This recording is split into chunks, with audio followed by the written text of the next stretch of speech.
So when I finished up this Kratos heavy assault tank, I put it on my spreadsheet of models. I keep a spreadsheet of everything I build, the scale, the manufacturer, any notes about the finish on it or something like that, the date I finished it, and then if I sell it, the date that I sell it, what I sold it for, and who I sold it to, just to keep track of all that stuff. I like spreadsheets. Um, So I put this in and I thought, I wonder how many this is now, because I knew that it was getting close to a significant milestone. Nobody thinks of, 367 as a milestone, but 350 or 400 or whatever we do. Well, I scrolled to the bottom of the sheet, did a quick count. This is model number 400. Since I got back into the hobby in February of 2006. Now, 275 of those, 280 were aircraft. So there's been a wide variety: aircraft, tanks, Gunpla, machining Krieger, Star Wars. I've built a tractor, and then of course Warhammer now. This right here was the first model I built when I got back into the hobby. This is an Academy 1/72nd scale P40N, and I've still got this thing. I don't know how I've kept it this long, because most of my models, most of them I sell, but the really old ones, a lot of them I just threw away because I never look at them. But this one I kept.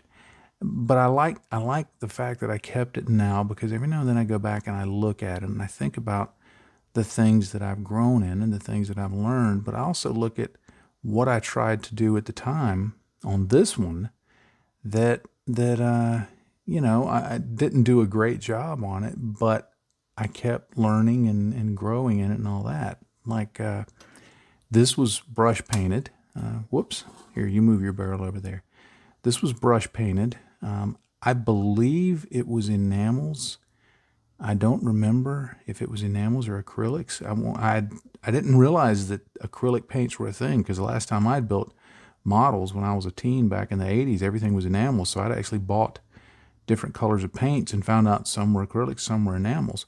And that was something I had to learn. But you can see the tape line where I tried to tape off that scalloping. But it came out pretty good. I didn't let a lot of it leak under the scalloping, so that was something. I tried to do a panel line wash. This was actually using just some black acrylic paint and water and just a touch of soap. And I didn't know that worked best over a gloss coat, so it didn't really turn out like I wanted. But hey, that's okay. I did some scratch building on the interior. There wasn't much of an interior, so I tried to make some simple seat belts and just a few other little things in there to make it look a little more detailed. I did a little bit of chipping with silver paint, and because when I was a kid, that's what I did. I just dry brushed everything, the edges of all the wings and all of that. Tried to be a little more restrained, but I just painted the exhaust. I didn't try and do anything to them. Doing stuff like that hadn't even occurred to me yet. You can see the big glue smudge that I got there on the canopy. But I remember the second model I built after this was a 72nd scale Academy Hurricane, and what I learned from this, I applied to that, and then on to the next one, and on to the next one. So it's been a constant process of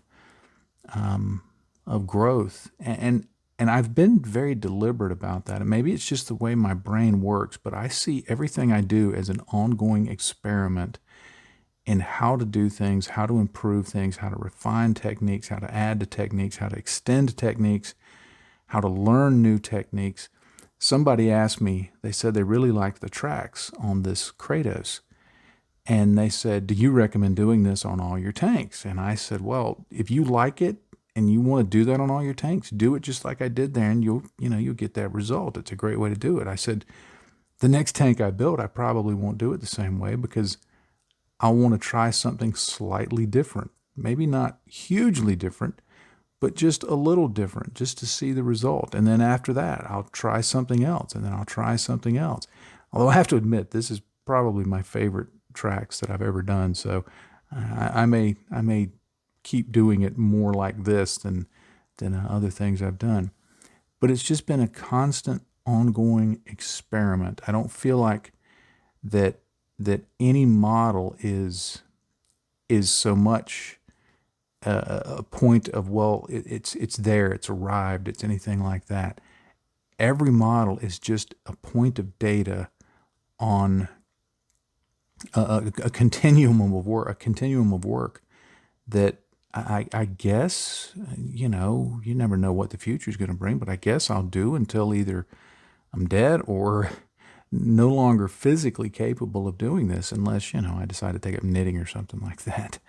But it's fun to see the progress that I made from here to here. And that's another thing that I think a lot of folks that contact me, they watch the videos or they read my blog, and this applies for any creator, and I've talked about this with some other creators, that somebody will see something in a video or read it in a blog, and then they'll be upset that they can't reproduce it exactly the way that it was demonstrated on the video. And I've told a few people, I said, look, I show you what I do. I show you exactly how I do it. But what I can't replicate for you is the journey between here and here. That there is value in repetition. And I know people's schedules are different. This is something I've talked about before.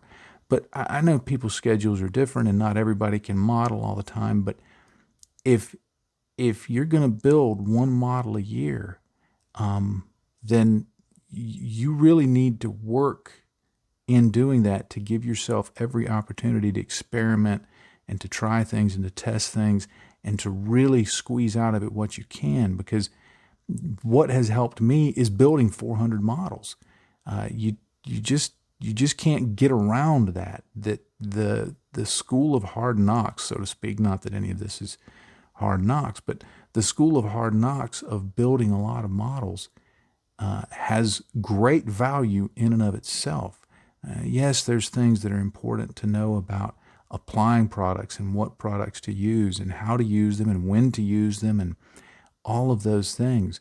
But getting to the point that I'm as happy as I am with these tracks, and other people have told me, man, those look really good. And it's folks that I trust their opinion and I believe them. And it's not just work on models. I watch an incredible, probably far more modeling videos than I should. In the evenings, I don't watch normal broadcast television. I don't watch these paid services. I don't watch movies. I watch two things on my Chromebook. I watch modeling videos and I watch sermons. That's it. I don't watch anything else unless Disney Plus comes out with a new Star Wars thing, and then I watch that while it's on. But I spend a lot of time watching how to do models, thinking about how to do models, practicing doing models, and it's been a long journey, and I'm a slow learner. So I've seen a few modelers that they would build 5, 6, 7 models and just be absolutely gorgeous in the way they do it because they get it and they really take their time and they are true artists. I'm not. My brain is very analytical, and I have a difficult time with the artistic part of this. So it's got to be a lot of repetition. But anyway, here's 1 to 400, February 2006 to August 2022. And it's been a fun journey, and I'm looking forward to continuing it.